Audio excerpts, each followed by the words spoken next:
Welcome to Ric Drasin Live. I am Ric Drasin, as you already know, and I'm here to talk about nutrition and fitness and all the healthy things we do for our body to keep us moving on a day-to-day basis.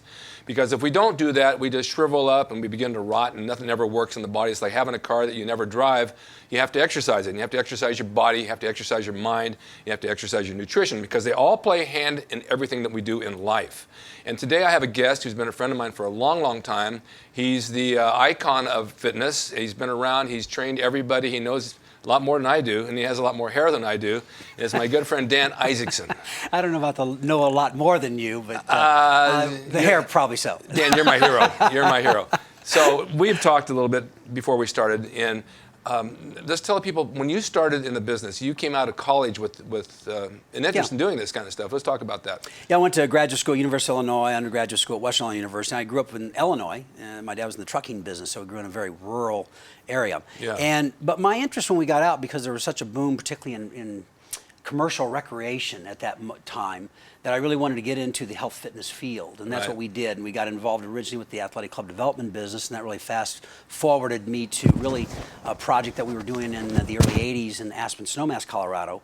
And that's really where John Travolta, the actor, asked me to train him for the movie Staying Alive, which was the sequel to Saturday Night Fever. And at that moment, that was the biggest news and entertainment industry. And that was the But before you got to him, you were in the fitness. Were you talking about opening gyms and health clubs? Yeah, we did. I was the youngest athletic director, one of them certainly, of the first full-service athletic club in America. Okay. It was clubs in Denver and also Newport Beach, California. What was that called? It was Denver Sporting Club. Right. And then it was the Newport Beach Sporting Club, like Jamboree and Bristol there in that area. And we did a lot of innovative things there, because what's really interesting about that particular time is that the athletic club business was just coming into its own as it relates to full-service athletic clubs, like we see today with Equinox, and the other clubs, 24, etc.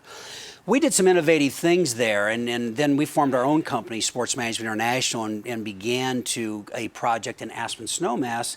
The late singer John Denver introduced me to the developers there, and we created the first really fitness facility in a resort setting there. And while I was there on that project, that's where I met John Travolta. Okay, and I want to touch on John Travolta, but I want to know something. What year was that? That would have been 1980, 81. Was it hard to get people to want to get into fitness? I know that when I started, I'm talking back in the 60s, I was a freak of nature because I went to the gym, and here I am in the gym, everybody out on a Friday night going out and doing stuff, and I wanted to train. And the friends of mine didn't want to work out. It's like, why would you want to go to the gym and work out when you can be out with us drinking beer and having a good time? Because I wanted to be better than I was. And to get people to involve in that is really hard. I worked for a gym, a man by the name of Joe Barada. I don't know if you ever knew him. He worked with Jack LaLanne and Erwin Paris. You know Erwin? The name. Well, very strange guy. I went to a party where he had a guy hang himself by the neck. And the guy did it, and then he took the rope off and ate. But they would call me at the gym, and they'd say, we need more members. You got to get out and get more members in the gym. I said, I don't know how to do this, other than put up roadblocks and say, drive in and join. Because they were all about making the money. And the people who came to the gym, and I'll go way back to that time, they had a regular workout card, and they had 2 sets of everything they wanted these people to do. Now, and I know, you can't give everybody the same medicine. Correct. It does not work. So I started writing up my own programs for people, and they absolutely loved it. So the owner Joe says to me, why aren't you using the form? I said, your form's crap. It doesn't do shit for anybody, So I know what I'm doing, and this is what I'm going to do. And that's where fitness started for me, because I felt I had to educate the public that came in there that you got to do this if you want to look like this.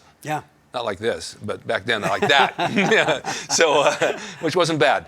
So, I mean, that's why I ask you that, because it's dealing with a market of people who really, they have to want to do it.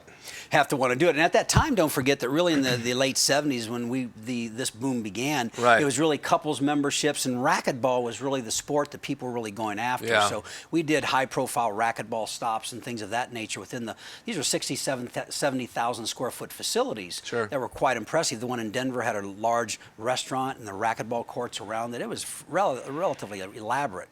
But today, to fast forward, and what you were doing and what really happened in the transition of fitness is that it really got its boost, in a couple ways. Frank Shorter winning the gold medal in '72. I think the book Aerobics that came out, bodybuilding and aerobic dance with Jane Fonda that began to take focus. And then the early '80s, it was really on its way to really making a real change into the baby boom generation. And I think that's why the work that we did on the movie Staying Alive, and when John made that big transition, and then moment, many people will say that's arguably what started the personal training, movement, because I know that certainly changed our life, because after we finished the film, and John told me, he said, Dan, everybody's going to want to do this. And I still, being from a small town area, didn't really kind of get the magnitude of the celebrity of it. But he was exactly right. We got a myriad of calls, and I asked John what he thought about the pricing. He said, make it expensive, it's your time.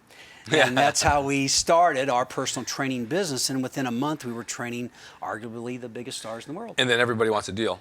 Actually, at that time, what we did, we actually billed in advance our clients. We had a bit of a strength, because I was the man that trained John Travolta at that moment. Oh, of course. And as you know, in Hollywood, it's always about a moment, so you seize the moment. Well, let's go back. When John did that film, he was ripped. He was. He was definitely ripped, in great shape, almost like a bodybuilder. Yeah. A lean bodybuilder. Yeah. And today it's getting back to lean bodybuilding again, because lean, hard muscle on a man looks good. When you get too big and too grotesque like the guys are today, which I really shouldn't put it down because I was part of that thing at one time, it's not appealing. Well, Rick, you bring up a good point, because that's really functional movement. We've heard it around the horn for a while, but honest to goodness, Jack LaLanne was doing this in 1950. Right. And you take a look at Jack's old videos and stuff, and actually I shared them with other friends of mine. I mean, what Jack did was instrumental in terms of what we're doing, seeing today in functional movement. Right. As you know, as top-level athlete, I mean, you had to become very functional in what you did with your strength and converting that into power. Right. Which you did very well. Exactly. And John was, he was tremendous. And then it came on the movie, what was Let's Get Physical? Well, then we did, and that would have been perfect with Jamie Lee Curtis. We actually worked with Olivia Newton-John, too, that had created the song Let's Get Physical.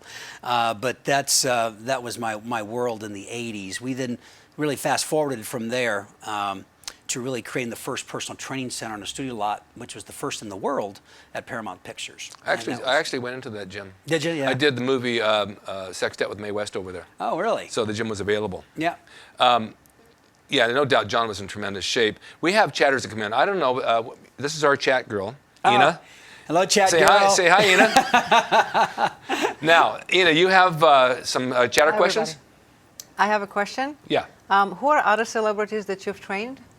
Well, that's a very good question. That's relatively easy to answer, but I don't want to bore anyone, really. It's not that easy. I saw the list. Well, what we had in the 80s, it was a quick fast forward. John at that moment, and Richard Gere, John Voight, Burt Reynolds, early 80s. And we did the television shows Dynasty, people from Dynasty in Dallas in the 80s. And then Karate Kid, Chris Reeve, Superman, the original kinds of things were really innovative. I was the first fitness editor of Good Morning America, so we did a lot of things in TV as well.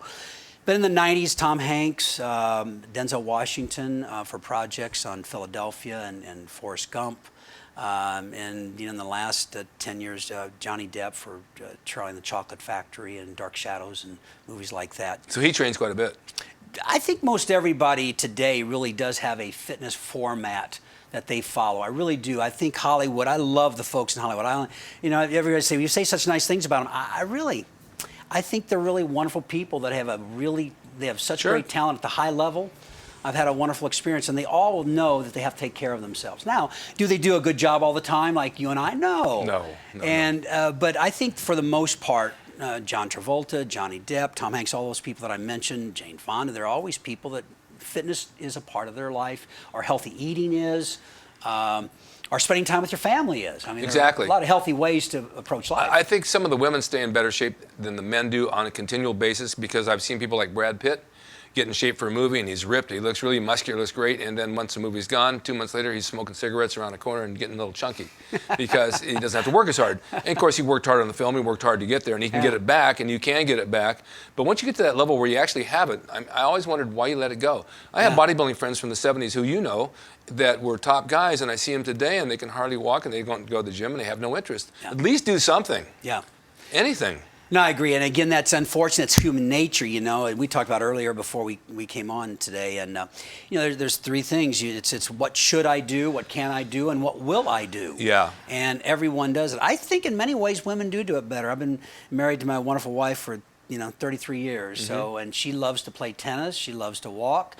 You won't find her in a gym, but that's what she likes to do. And I think that women do find things because they're more social than men tend to be. So they're able to get into things that are more socially engaging. You know, you're a trainer as well. I mean, you train yourself, of course, but you do marathons, you have a gym, you work out, your diet is right key, and you're a woman. And do you find it easy for you to do this, or is this something that you have to push yourself on a daily basis to do? Usually it's easy to do it. When you see the results, it's amazing. Sometimes there are some days that you don't want to do it, but then you get into the discipline and you get it done. Yeah, but I've never seen you miss a day. Because I don't miss a day. You never miss a day.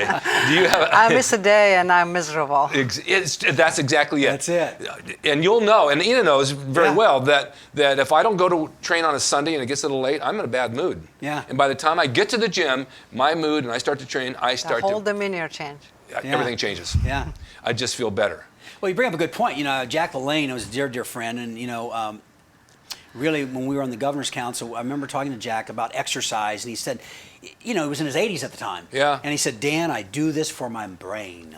And, I think if people would understand the neurological response and what's so important today is really to feel good about feeling good. Yeah. The aftermath is you will look better, and you'll be better. But I think that it is a mental challenge, and I love what you said, though. You get out and you don't miss a day. And, again, I think you do have to suit up every day.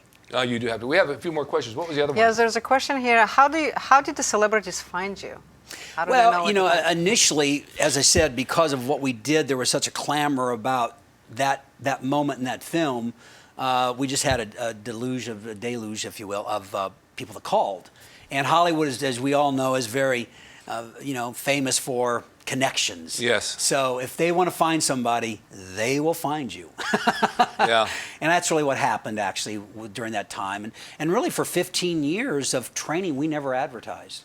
It was all word of mouth. And still today is word of mouth. Yeah, I don't think you really have to. You had another question?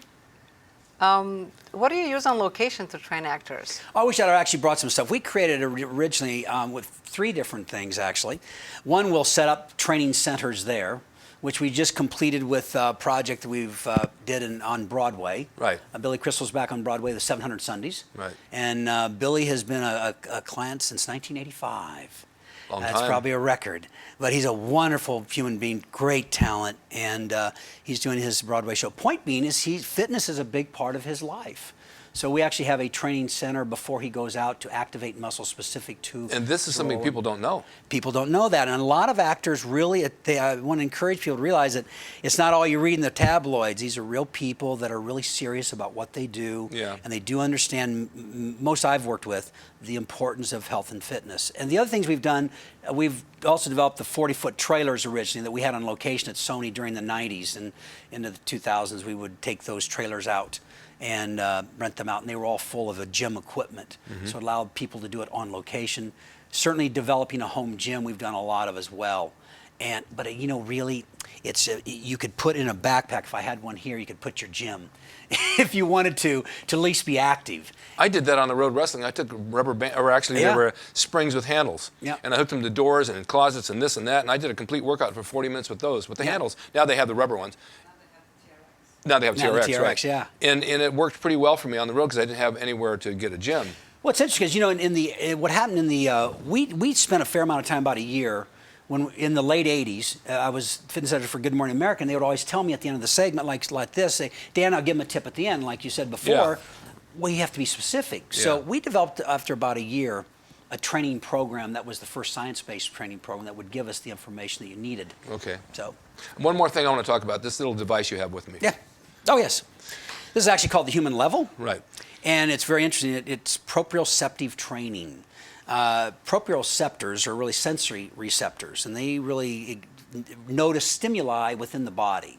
And then they'll send out a neurological response. So if you touch a hot oven, you'll pull your finger back. Right. But this proprioceptive training can really be done in sport and in fitness today. Point being is the ball, if you follow the ball becomes your coach. If you stabilize it, I'll stabilize my scapula. And if I'm going to move it back and it doesn't move much, I'll be able to retract my scapula. So that becomes, the eyes become your coach and tempo becomes your trainer. And I think this is the new frontier for fitness. I love it. It'll help me balance when I walk. No, For you. seriously, because my knees are wobbly. Well, I want to thank you, number one, for being here. This can go on and on and on. We can go on for weeks about this kind of stuff, right? Yeah. But my tip of the week to you is listen to what Dan says, listen to what Ina says, and listen to what I say.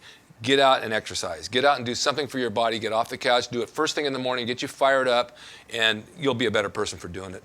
Hey, it's been an honor here. Again, you're an icon, and I really thank you all for letting me come on. Thank you. Thank you so much. Be sure and watch us every Friday at 12:30 on emPOWERme.tv. It's Ric Drasin Live.